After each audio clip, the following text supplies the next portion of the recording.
tema da nossa mensagem de hoje é Dois Homens, Dois Destinos. Esse será o tema da mensagem, baseado em Romanos, capítulo 5, do 12 ao 21. Vamos fazer a leitura. Romanos 5, 12 a 21. Portanto, assim como por um só homem entrou o pecado no mundo, pelo pecado veio a morte. Assim também a morte passou a toda a humanidade, porque todos pecaram. Porque antes de a lei ser dada, havia pecado no mundo, mas o pecado não era levado em conta, quanto não há lei. No entanto, a morte reinou desde Adão até Moisés, mesmo sobre aqueles que não pecaram, à semelhança da transgressão de Adão, o qual prefigura aquele que havia de vir. Mas o dom gratuito não é como a ofensa, porque se muitos morreram pela ofensa de um só, muito mais a graça de Deus e o dom pela graça de um só homem, Jesus Cristo, foram abundantes sobre muitos. O dom, entretanto, não é como no caso em que somente um pecou, porque o julgamento derivou de uma só ofensa para a condenação, mas a graça deriva de muitas ofensas para a justificação. Se a morte reinou pela ofensa de um e por meio de um só, muito mais os que receberam a abundância da graça e o dom da justiça reinarão em vida por meio de um só, a saber, Jesus Cristo. Portanto, assim como por uma só ofensa veio o juízo sobre todos os seres humanos para a condenação, assim também por um só ato de justiça veio a graça sobre todos para a justificação que dá vida. Porque, como pela desobediência de um só homem, muitos se tornaram pecadores, assim também por meio da obediência de um só, muitos se tornarão justos.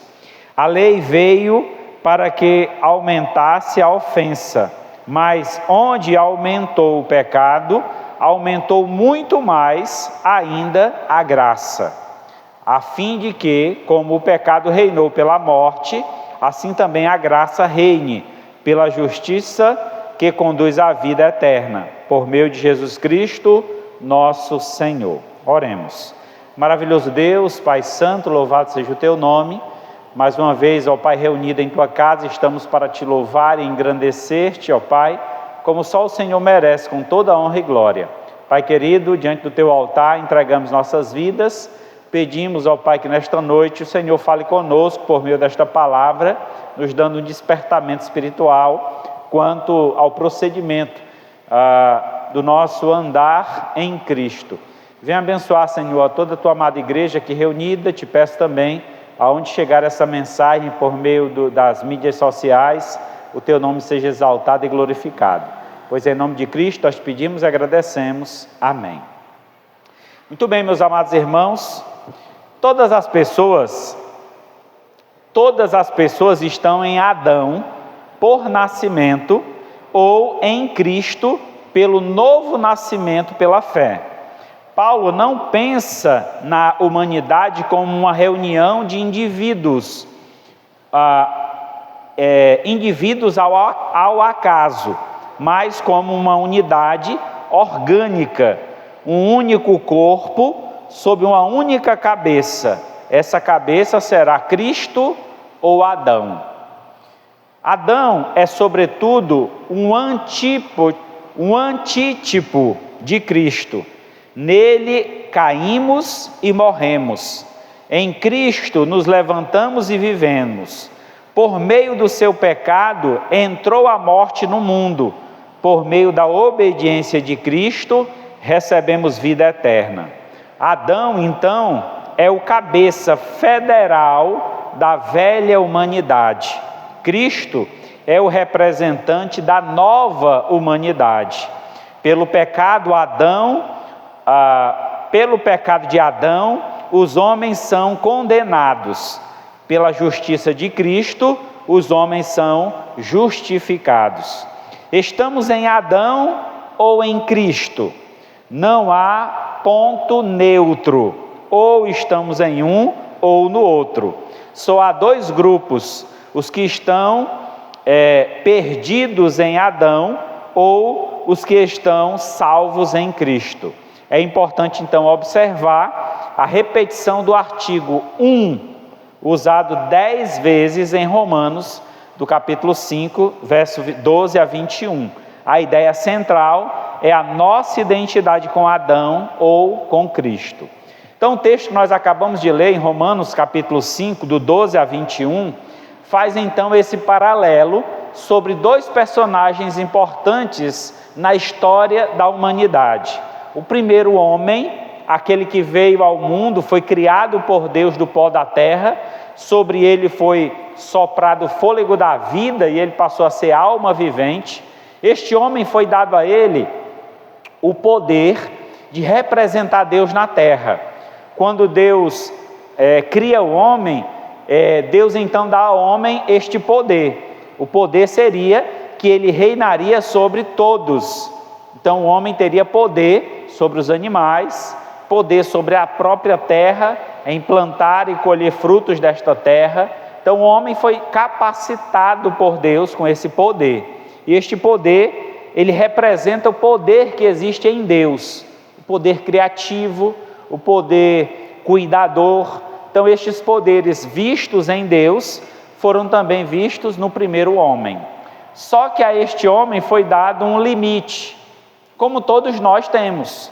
Nós vivemos com alguns limites na vida. Ninguém pode viver uma vida sem limites. Os limites nos protegem, os limites nos ajudam a saber até onde eu posso ir, até onde eu posso caminhar. Então Adão foi dado um limite, que ele não deveria comer do fruto do conhecimento do bem e do mal, porque no dia em que deste fruto ele comesse, certamente morreria. Então este é o primeiro personagem, Adão, aquele que pecou, desobedecendo a Deus, comendo o fruto que não devia e arcou com as consequências. Só que como ele era um representante, ele foi o primeiro homem e todos nós viemos de Adão, então logo nós herdamos de Adão essa identidade pecaminosa. Já nascemos no pecado. Consequentemente a isso, já nascemos condenados à morte. Então Deus providencia um segundo Adão. Este chama-se Jesus. Jesus veio ao mundo por um nascimento sobrenatural. Ele não herdou de Adão a semente do pecado. Ele nasce de uma virgem. Esta virgem deu à luz ao Filho de Deus. Não houve contato do homem com a mulher para que gerasse essa criança, mas a criança foi gerada do próprio Espírito Santo de Deus. Então ele nasce sem pecados, e todo aquele que descende de Jesus Cristo, ele se torna então alguém purificado, alguém limpo e tendo então seus pecados perdoados por Deus, porque Jesus pagou o preço para nos salvar. Ele assumiu o nosso lugar naquela cruz. Ele não cometeu pecado algum. No entanto, foi morto como o pior dos pecadores. Assim, irmãos, temos nesta leitura essas duas figuras importantes. E quais lições nós podemos tirar dessas duas figuras importantes, Adão e Davi? É isso que Adão e Jesus. É isso que nós vamos observar agora neste momento. Vejamos os dois homens e as consequências de suas obras. O primeiro deles é Adão. E a relação que está ligada a Adão é a queda da raça humana em Adão. Duas verdades são destacadas aqui. Em primeiro lugar, a realidade da queda de Adão. Versículo 12 diz: portanto, assim como por um homem entrou o pecado no mundo, pelo pecado veio a morte, assim também a morte passou a toda a humanidade, porque todos pecaram. No início, eu li aqui uma frase que diz o seguinte, deixa eu repetir ela aqui, talvez vocês passou despercebido, vocês não notaram. Diz que em Adão o homem é condenado. Pelo pecado de Adão o homem é condenado. A ideia aqui que eu coloquei nesta frase não é que nossa condenação é pelo pecado que Adão cometeu, mas traz a ideia de que por meio de Adão, por Adão ter pecado, ele sendo nosso representante, trouxe a nós essa identidade. Nós já nascemos no pecado, com isso já nascemos com a tendência ao pecado. Então essa é a ideia. Mas na verdade a nossa condenação, ou cada um será condenado pelos seus próprios pecados. Ninguém é condenado pelo pecado que Adão cometeu, mas nós somos condenados pelo nosso próprio pecado. Só que para que nós cometamos esse pecado, é justamente pela identificação que nós temos com Adão. Por esse motivo é que nós pecamos. Então a queda de Adão foi o maior desastre da história da humanidade. Desta queda decorre todos os desastres subsequentes. Vejamos então 3 fatos que merecem a nossa atenção. Primeiro, o pecado entrou no mundo por um homem. Embora o pecado já tivesse ocorrido no mundo angelical, de onde se originou o pecado? Lá no céu, quando os anjos pecaram. De lá foram lançados na terra. Só depois então que veio a queda do homem. Então desta queda decorre todos os outros desastres. Primeiro, na história da humanidade, o pecado foi introduzido pela queda de Adão. A morte entrou no mundo pelo pecado.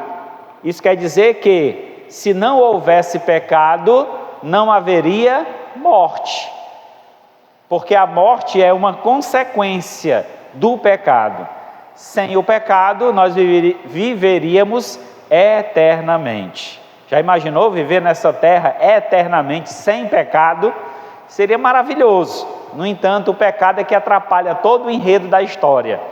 Porque o pecado cria em nós ambição, egoísmo, ira, raiva e tantas coisas más que nos afastam da presença de Deus e, consequentemente, nos faz tratar as outras pessoas de forma injusta e de forma que certamente ofendem a eles e ofendem também a Deus.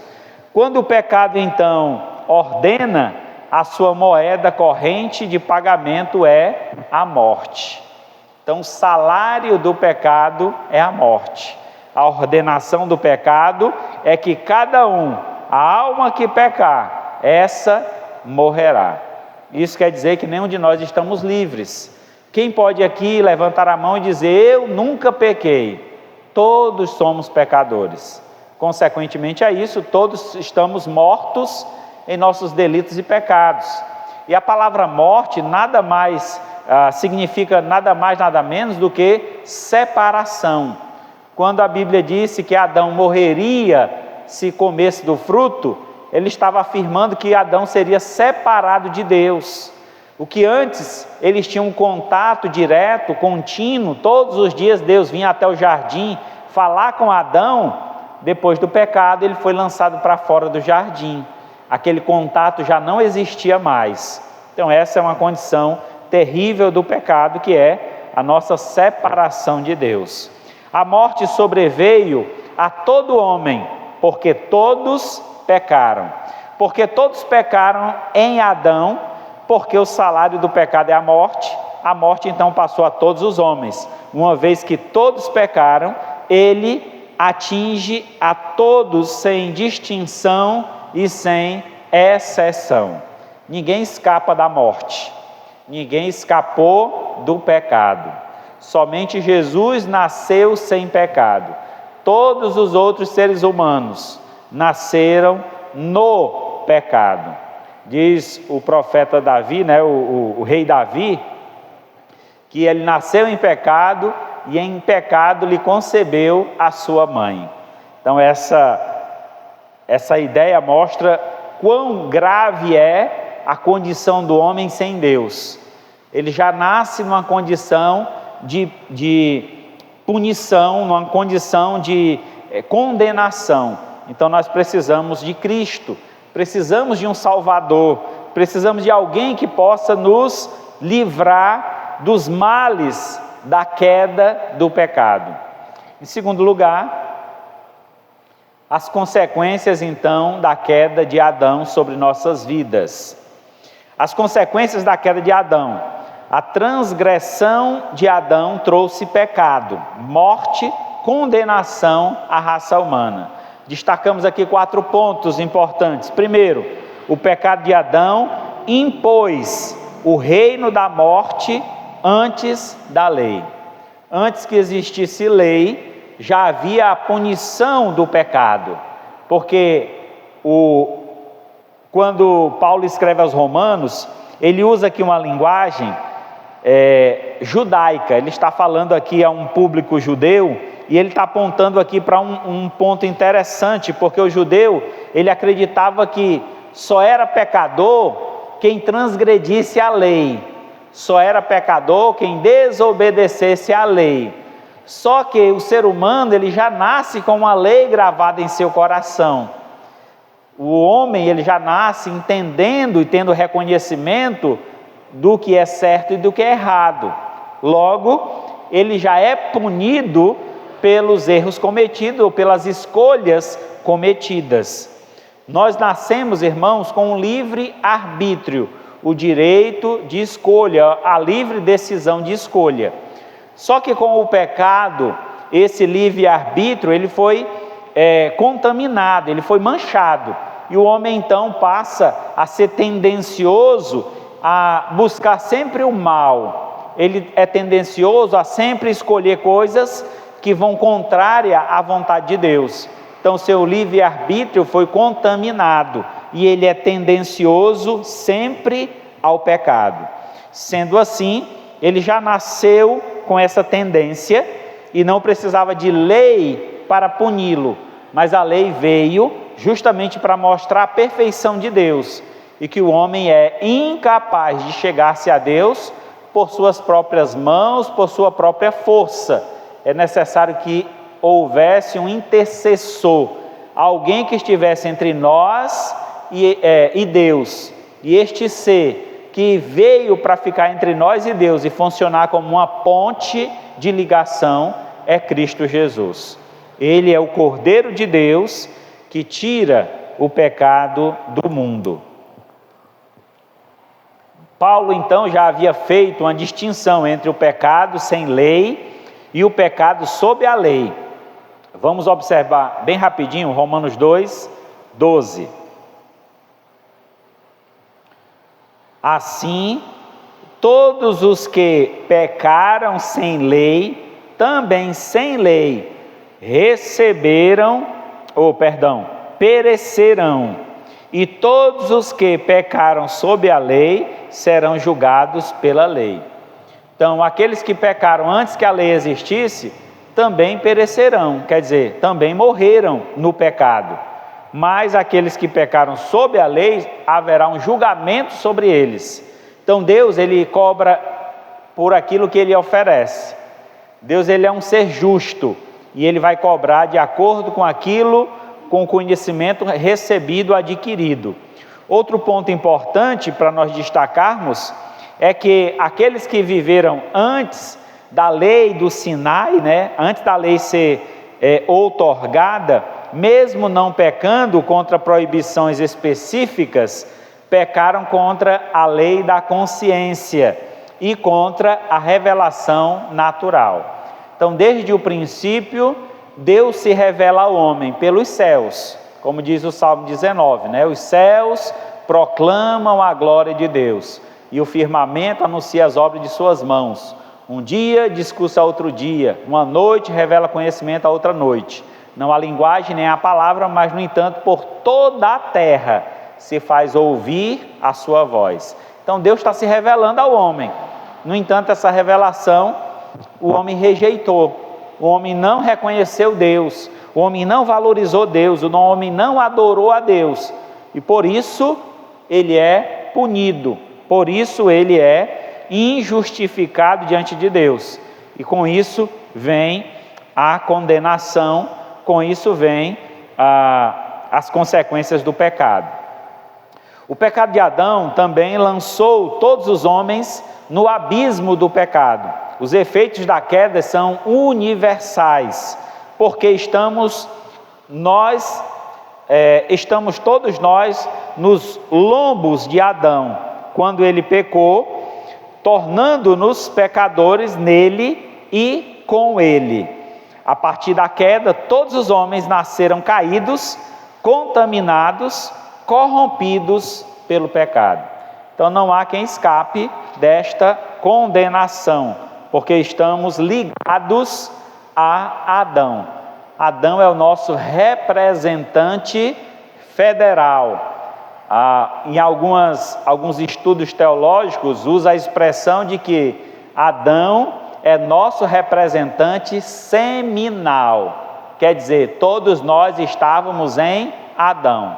Viemos dele, somos descendentes dele. Nosso DNA está o DNA de Adão. Quer dizer, está ligado ao DNA de Adão. O pecado de Adão, então, subjugou todos os homens no reino das trevas. Colocou todos os homens debaixo do reino das trevas. No território do pecado, a morte passou a reinar como rainha. A morte é tanto a recompensa do pecado, como o juiz de Deus sobre ele. Deus já havia dito a Adão que não comesse do fruto proibido, pois se fizesse certamente morreria. Mas a morte é a justa retribuição divina a essa transgressão deliberadamente de Adão. Então a morte é justa porque Adão recebeu uma ordem e ele desobedeceu a ordem do Pai. Por isso que é justo. O pecado de Adão também sentenciou todos os homens como culpados e condenados ao juízo. O pecado não é algo neutro ou inofensivo. Pelo contrário, ele é malignicíssimo. O pecado, irmãos, ele tem uma consequência terrível. Muitas vezes, nós cometemos um ato pecaminoso e achamos que nenhum mal aconteceu. Vou usar um exemplo aqui. Digamos que você encontra um controle desse aí na cadeira. Você olha, rapaz, bonitinho, eu não sei de quem é, eu vou levar para casa. Achado não é roubado. Mas você achou num ambiente que usa aquilo. É da igreja. Como é que eu posso pegar esse controle, botar no bolso e levar inconscientemente? Eu não sabia de quem era, mas então por isso que eu levei. Não, se está no ambiente tem um dono, então tem um responsável. Qual seria o certo a fazer? Gente, por favor, alguém sabe de quem é esse controle? É da igreja. Então tome aqui, é da igreja. Onde é que estava? Estava perdido, eu achei, está aqui. Então o certo seria esse. Então a gente às vezes vai se amoldando às práticas do mundo, tomando coisas que não são nossas, fazendo coisas que não agradam ao Senhor, fazendo coisas que desagradam ao nosso próximo, como deveríamos amar o próximo, servir ao próximo, apoiar o próximo e não fazemos, estamos pecando. A Bíblia é tão clara em afirmar que o pecado não é só os atos cometidos, mas também o pecado é os atos que não cometemos, porque a Bíblia diz: se sabemos que devemos fazer o bem e não fazemos, estamos pecando. Então quando eu deixo de ajudar um irmão, ou deixo de apoiar um necessitado, eu estou cometendo um pecado, porque Deus abençoou minha vida para que eu tivesse condições de abençoar a vida de outros. Então essa é a situação do pecado, que muitas vezes nos traz numa condição de cegueira espiritual. Não conseguimos enxergar o propósito de Deus para a nossa vida, não conseguimos enxergar os males que o pecado causa em nossa vida. Então é necessário que nós tenhamos uma purificação, uma limpeza E essa limpeza só é possível com o antídoto do pecado, que é o sangue de Jesus. Só o sangue de Cristo nos purifica de todo o pecado. Veja o que diz Colossenses 3:5. Fazei, pois, morrer a vossa natureza terrena, prostituição, impureza, paixão lasciva, desejo maligno, avareza, que é idolatria. Então, o conselho de Deus, através das Sagradas Escrituras, para aqueles que estão ainda na velha natureza, seguindo o velho homem, seguindo o caminho de Adão, o conselho de Deus é: fazei morrer essa velha natureza. O velho homem na sua vida precisa morrer para que renasça um novo homem, um novo ser, um ser limpo, puro, limpo de toda maldade, tendo um coração regenerado, transformado, pronto para amar a Deus sobre todas as coisas e o próximo como a nós mesmos. Romanos 8,13 diz: porque se viverdes segundo a carne, caminhais para a morte, mas se pelo Espírito mortificados os efeitos do corpo, certamente vivereis. Aquele que anda para satisfazer a vontade da carne, está andando em pecado. Aquele que anda em pecado está seguindo o caminho de Adão. Aquele que segue o caminho de Adão está morto espiritualmente. Então é necessário mortificar, fazer morrer esse velho homem, para que renasça uma nova criatura, para que este corpo seja vivificado e não vivamos mais para a satisfação do nosso corpo, mas o nosso viver hoje seja para glorificar o nome do nosso Deus. O segundo homem, vejamos. O segundo homem é Jesus. E o que é que ele nos traz? A redenção da raça humana. O primeiro Adão caiu num jardim. O segundo Adão triunfou num deserto. O primeiro Adão é da terra, o segundo Adão é do céu. O primeiro Adão introduziu no mundo o pecado, e por ele a morte, O segundo Adão trouxe ao mundo a justiça e também a imortalidade. O primeiro Adão foi expulso do paraíso. O segundo Adão nos levará de volta ao paraíso. O paraíso que nos está aguardando, irmãos, é o reino celestial, onde habitaremos com Cristo e reinaremos com Ele durante 1000 anos.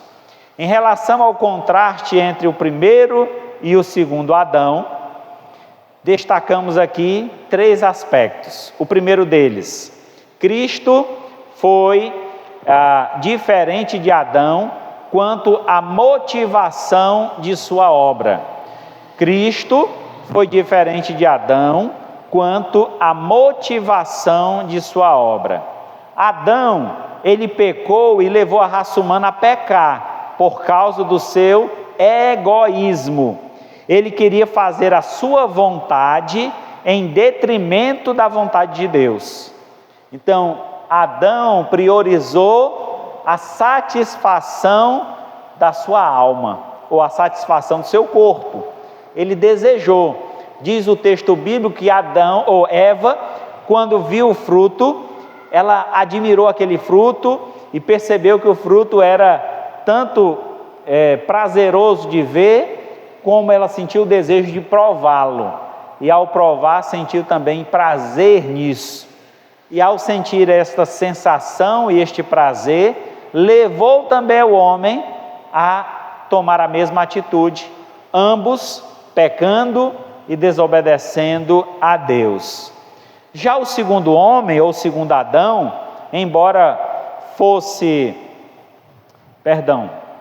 o segundo Adão, embora fosse Deus, esvaziou-se e humilhou-se a si mesmo, assumindo a forma de servo. Lembra que Jesus é Deus. Ele veio ao mundo assumindo a forma de servo, deixando de lado os seus poderes. Ele abdicou dos seus poderes. Tudo que ele fez aqui na terra foi na dependência do Pai. Então Cristo nos deixa uma grande lição. O segundo Adão nos mostra e nos prova que o melhor lugar para se estar é no centro da vontade de Deus. Isso quer dizer que o maior prazer do homem precisa ser fazer a vontade do Pai. Quando nós fazemos o que agrada a Deus, consequentemente a isso, enche o nosso coração de alegria, de satisfação e de prazer. Prazer este incalculável, imensurável. Não podemos comparar com o prazer momentâneo do pecado. Porque o pecado, irmãos, ele nos causa prazer. Só que o prazer do pecado, ele é momentâneo. A pessoa está ali durante algum tempo bebendo, daqui a pouco ele sai de si, já perdeu o sentido. Quando retornar o sentido, vem a dor de cabeça, vem a vergonha do que ele fez quando estava fora de si e as consequências de tudo isso que aconteceu. Mas quando nós fazemos a vontade de Deus, fazemos ela conscientes. Que maravilha, que bom é estar na casa de Deus, que bom é glorificar a Deus, adorar a Deus, que bom é poder ajudar alguém, aquela pessoa ser grata a você. Diz que um dia nós, quando chegarmos no céu, nós receberemos algumas coroas. Essas coroas que são citadas na Bíblia, uma delas é as pessoas que nós levamos a Cristo, chamadas de coroas de glória. Imagina você chegar num lugar onde estará reunido todas as pessoas que são gratas a você, porque você falou de Cristo para elas. Você chegar num ambiente onde todo mundo, lá vem ele, está chegando, olha só, todo mundo batendo palmas, todo mundo te abraçando. Às vezes acontece isso no nosso cotidiano, mas às vezes não é sincero, às vezes há uma certa falsidade nessa apresentação, né? Então, lá no céu não, a gratidão será genuína e verdadeira, porque seremos gratos àqueles que falaram de Cristo para nós, seremos gratos por aqueles que deram sua vida para que nós tivéssemos vida em Cristo Jesus. Louvado seja Deus por isso, irmãos. Então esse será o motivo da nossa alegria lá no céu, serão coroas que nós receberemos. Então, quanto mais pregamos o Evangelho, quanto mais pessoas levamos a Cristo, mais satisfação encherá o nosso coração, tanto aqui na terra, quanto lá no reino celestial. Isso quer dizer que a alegria que vem do Senhor, ela não é momentânea, ela é eterna. Aquele que se alegra em Deus, aquele que faz a vontade de Deus, ele terá uma alegria eterna. Jesus então prontificou-se a fazer não a sua vontade, mas a vontade do Pai. Em segundo lugar, Cristo foi diferente de Adão quanto aos efeitos imediatos de sua obra. Bastou a transgressão de Adão para precipitar toda a raça humana no abismo da queda e da condenação. O pecado do primeiro Adão trouxe julgamento sobre toda a raça humana. Nele caímos e nele fomos julgados. Quanto a Cristo, como nosso representante e fiador, foi a cruz, ele foi a cruz. Todas as nossas transgressões e pecados foram lançadas sobre ele. Na verdade, ele foi feito pecado por nós, foi ferido de Deus, moído e transpassado pelas nossas iniquidades, para nos dar justiça. A força da graça em ação superou a força da sentença da condenação. A graça de Deus, o favor divino, superou, foi muito maior do que a condenação do pecado. Como por um homem entrou o pecado no mundo e pelo pecado a morte, assim também a morte passou a todos os homens, porque todos pecaram. Mas também por um só homem entrou a justiça de Deus. Um só morreu em lugar de todos. Precisamos apenas crer, aceitar, receber o sacrifício de Cristo e aí segui-lo em obediência, e teremos o livramento da condenação, porque o seu sangue tem esse poder justificador e purificador. Em terceiro lugar, Cristo foi diferente de Adão quanto aos resultados finais da sua obra. Destacamos aqui 3 pontos. Primeiro, o reinado da morte versus o reinado da vida. O pecado de Adão introduziu o reinado da morte, mas o dom da justiça é fruto da morte vicária de Cristo. Trouxe então o reinado da vida. O pecado de Adão gerou morte, e morte de Cristo gerou vida. Os resultados são diferentes e opostos. Nesse sentido, Adão não é um tipo de Cristo, mas um antítipo. Essas expressões são interessantes, talvez você não tenha ouvido ainda. Quando falamos de tipo, quer dizer que é uma figura. A Bíblia está cheia de figuras no Antigo Testamento. Por exemplo, Moisés é um tipo de Cristo, porque Moisés salvou o povo da escravidão do Egito. Foi escolhido por Deus para salvar o povo. Abraão é um tipo de Deus, porque ele gerou uma nação, ele gerou uma raça. De Abraão veio a nação de Israel. Então a Bíblia ela aponta para vários tipos. Deus escolhe pessoas para representar figuras. Então eles são figuras representativas. É claro que Abraão não é Deus, é claro que Moisés não é o Salvador, mas eles tiveram um papel semelhante ao papel de Deus, ao papel do Salvador. Quando diz que Adão, então, é um antitipo, quer dizer, um tipo diferente, como é que eu posso dizer? Um tipo contraste. Quer dizer, se Cristo é o Salvador, Adão é um tipo que traz punição e condenação, é algo contrário. Então Adão é uma figura que representa o pecado, é um tipo que representa o pecado, representa a desobediência. Já Cristo é um tipo que representa a obediência, a fidelidade, a tudo aquilo que agrada ao Senhor. Então é essa a ideia que o texto nos traz. Então destacamos aqui primeiro essa diferença dos reinados, o reinado da morte e o reinado da vida. Em Adão reina a morte, em Cristo reina a vida. A condenação versus a justificação. A ofensa de Adão trouxe juízo a todos os homens para a condenação, mas pelo ato de justiça de Cristo veio a graça sobre todos os homens para a justificação que dá vida.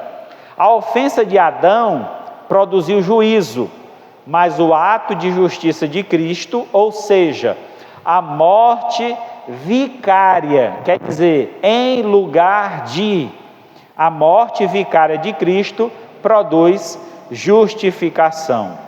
E em quarto, homens pecadores versus homens justos.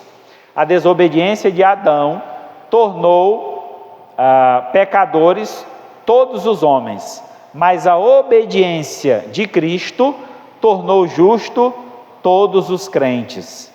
É indubitável que foi na cruz de Cristo e no verter do seu sangue que essa obediência atingiu o ápice, mas essa obediência compreende a totalidade da vontade do Pai consumada em Cristo. Jesus, diz as Sagradas Escrituras, que ele foi obediente até a morte, e morte de cruz. Quando a Bíblia diz que Cristo foi obediente até a morte, quer dizer que ele estava pronto a fazer qualquer coisa para agradar o Pai. Aí, nós podemos puxar do Antigo Testamento um tipo de Cristo. Quem foi que foi capaz de ir até a morte para agradar a Deus? Abraão, quando Deus pede o seu filho. Era um tipo de Deus, Abraão representava Deus, mas naquele momento também ele foi um tipo de Cristo, porque ele foi fiel até a morte, ele estava pronto a sacrificar o seu filho, mas no entanto, no momento exato, Deus interviu, reconhecendo o valor de Abraão, o valor da sua fé, e aí dando a ele um cordeiro que ele pudesse sacrificar em lugar do seu próprio filho, do seu único filho. Assim, irmãos, nós temos essas diferenças, das quais podemos ver claramente, através das Escrituras, através da figura destes dois homens, tanto de Adão quanto de Jesus Cristo. Veja só o conselho que a Bíblia nos traz com o exemplo de Cristo. Logo, já não sou eu quem vive, mas Cristo vive em mim.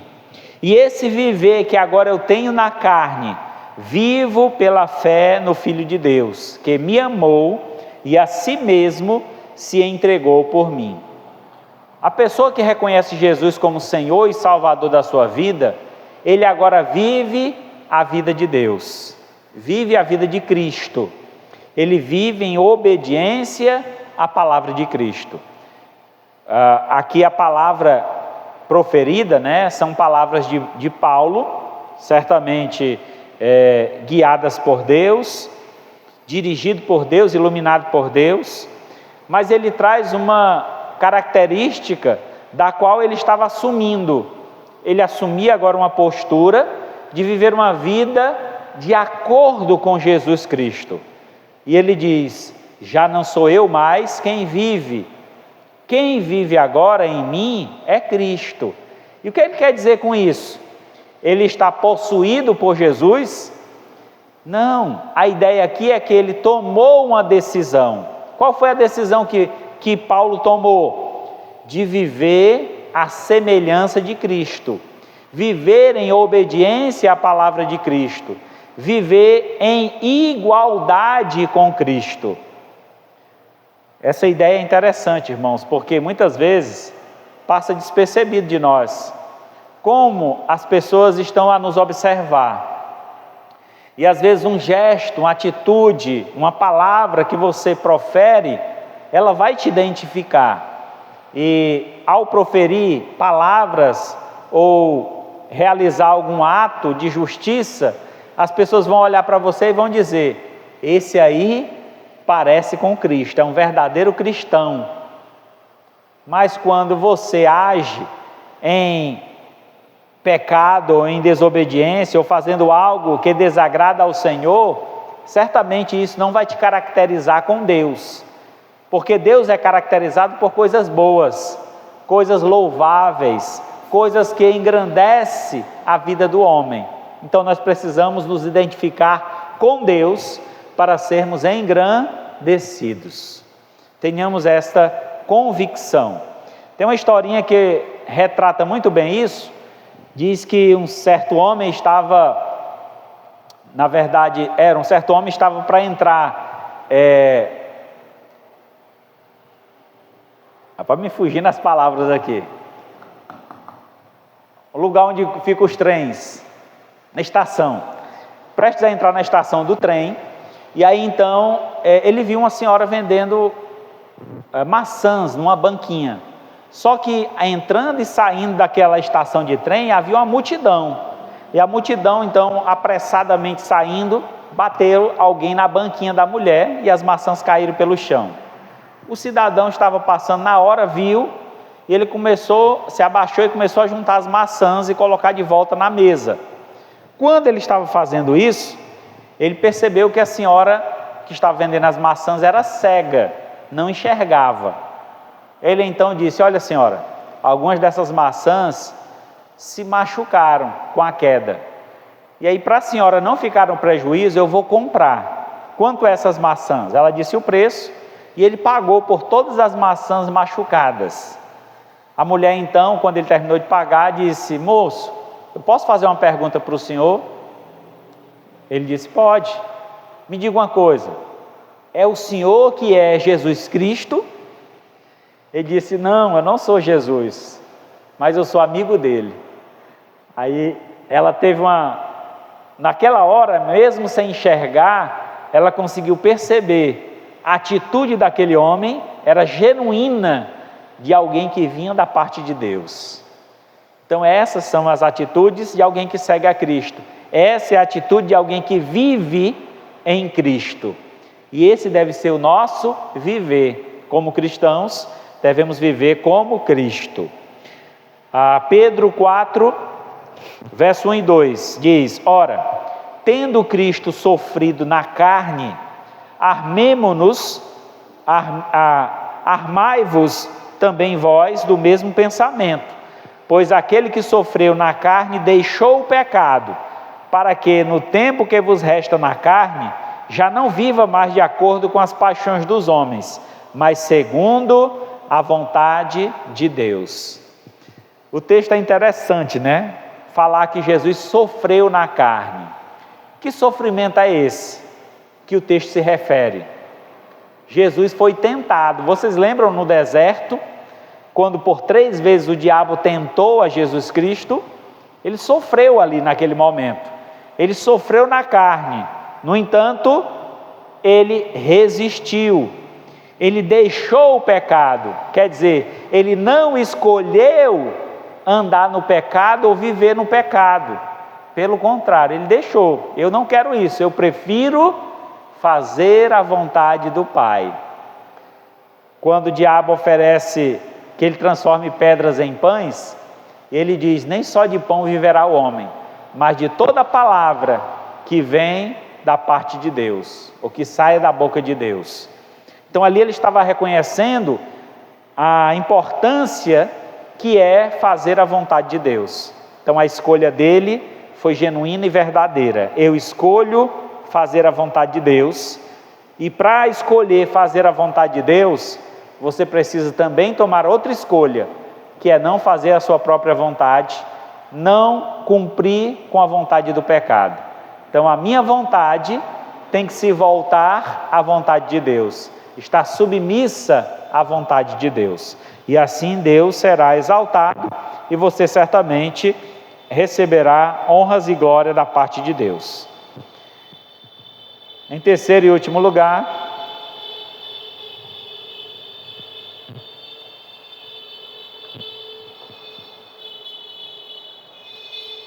eita, que tanta moto é essa?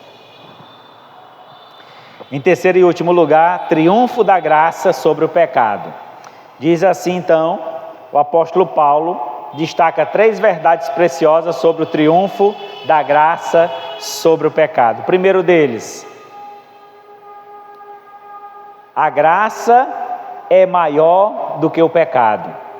O versículo 20 diz assim, do capítulo 5, verso 20: a lei veio para que aumentasse a ofensa, mas onde aumentou o pecado, aumentou muito mais a graça de Deus. Então a graça, ela é superior ao pecado, ela é muito maior. Então nunca pense que você pecou demais e Deus não possa te perdoar. Nunca pense que o seu pecado não tem perdão. Deus está pronto para nos perdoar de todo pecado. Sabe qual o pecado que não tem perdão? A falta de arrependimento.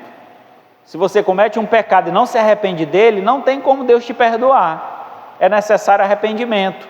Então, uma vez que eu reconheço que eu pequei, que eu desobedeci a Deus, e me volto a Deus em arrependimento, Ele está pronto a nos perdoar de todo e qualquer pecado. Sendo assim, Adão é o segundo Adão é maior do que o primeiro.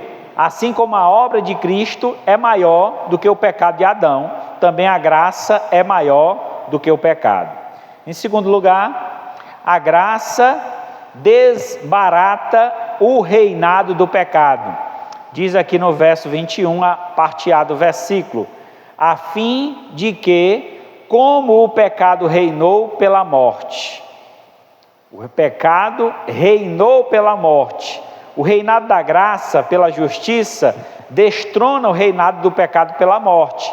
Esses dois reinos não podem coexistir ou existirem juntos. São eles excludentes. Se eu estou num reino, eu não posso estar no outro.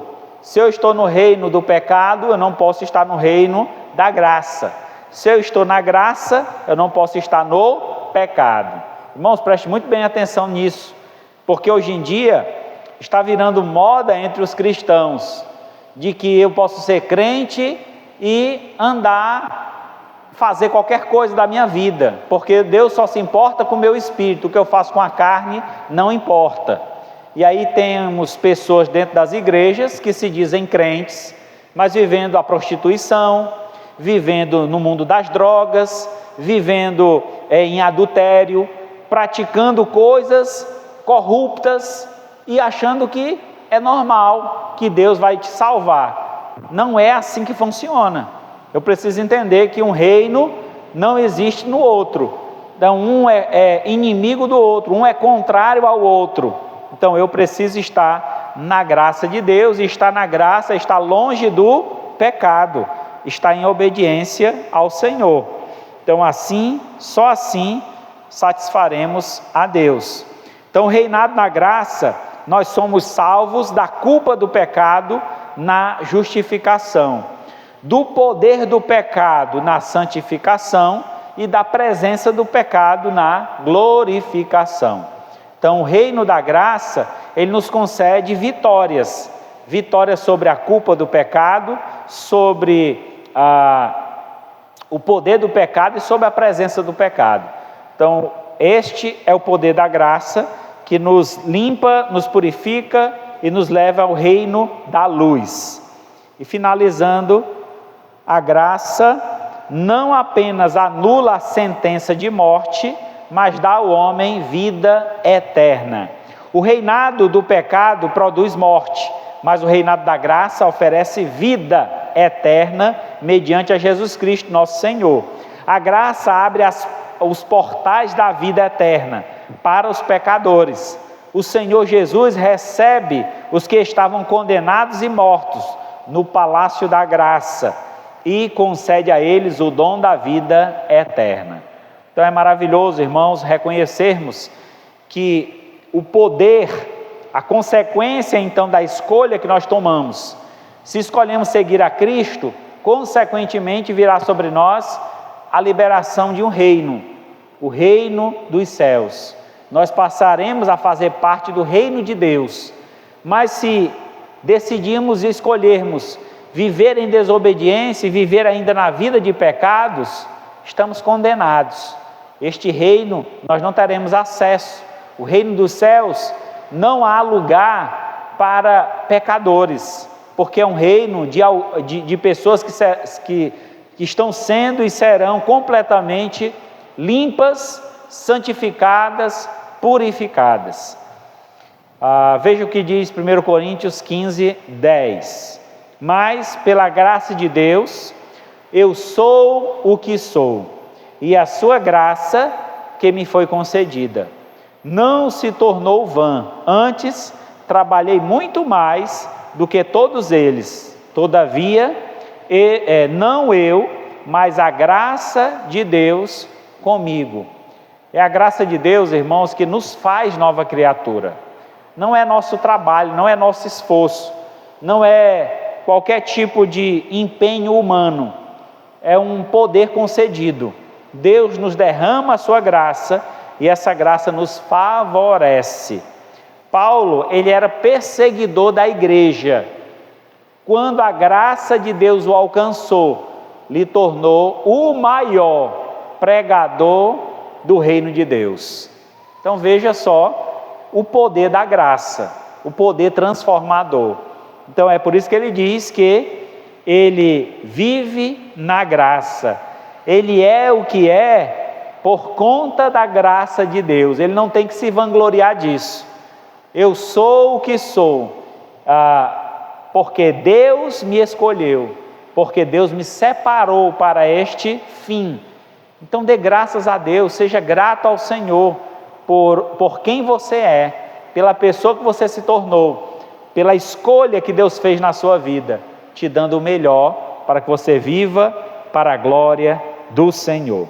Concluindo então, nossa identificação com Adão ou Cristo é o que definirá a nossa caminhada e certamente apontará o destino da nossa jornada. Se você anda à procura de Deus, só existe um caminho, que é Jesus. Ele diz: eu sou o caminho, a verdade e a vida. Ninguém vai ao Pai a não ser por Cristo. João 14:6. E Mateus 7:13 diz: entrai pela porta estreita, porque larga é a porta e espaçoso é o caminho que conduz para a perdição, e são muitos os que entram por ela. Lembra? O caminho de pecados, o caminho da satisfação da carne é um caminho largo, é um caminho que você não vai encontrar empecilhos. O que você desejar fazer, você vai. Mas o caminho da salvação, o caminho que nos leva a Deus, é um caminho estreito, um caminho difícil de ser traçado. Mas se nós perseverarmos em fé e confiança no Senhor, conseguiremos traçar esse caminho e chegaremos ao destino final, que é o reino celestial. Então confie em Deus, abandone o pecado, deixe a prática do pecado, volte-se para o nosso Deus, que é rico em perdoar. Se você